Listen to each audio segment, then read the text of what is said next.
presented by Manish Music, Bhojpuri Chakhi Bazaar।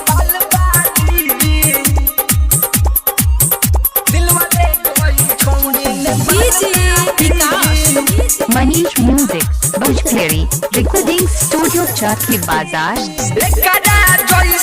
देखनी न माल रे लागत रहे कोचिंग में हो जाई बवाल रे हाँ हाँ ये कदा कोई सोन देखनी न माल रे लागत रहे कोचिंग में हो जाई बवाल रे गोहिनी पागलाई देखी उठ के लाली हम तो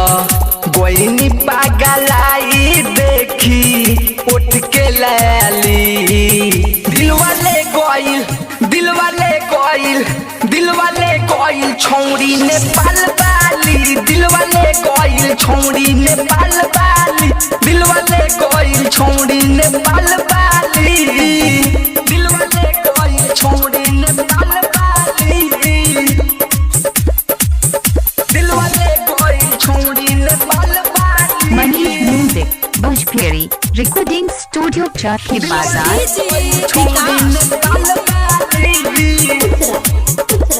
Mixed by Manish Sharma।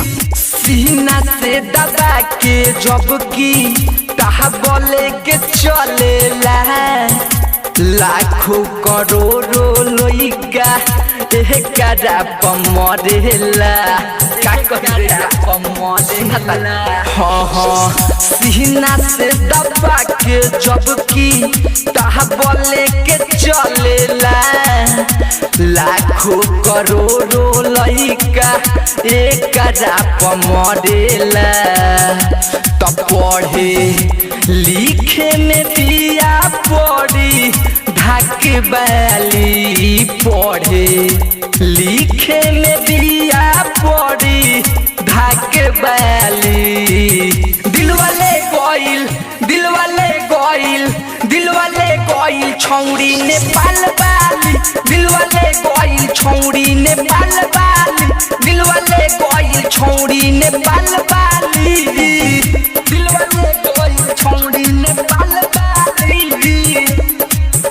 Manish Music, Bhojpuri Recording Studio Chakhi Bazaar। Rahul रसीला के अब भइल मुश्किल जीना रे ओकरा बिना निक न लागे अब तो खाना पीना रे अब तो खाना पीना रे राहुल रसीला के अब भइल मुश्किल जीना रे ओकरा बिना निक न लागे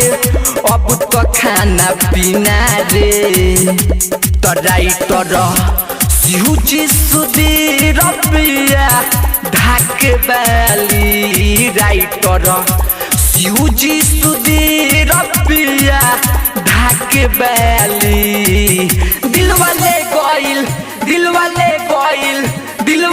कोइल छौड़ी ने पाल बाली दिल वाले कोइल छौड़ी ने पाल बाली दिल वाले कोइल छौड़ी ने पाल बाली एकदा जोई सोन देखनी न माल रे लागत रहे कोचिंग में हो जाई बवाल रे गोहिनी पागलाई देखी उठ के लाली हम तो गोहिनी पागलाई देखी उठ के लाली दिल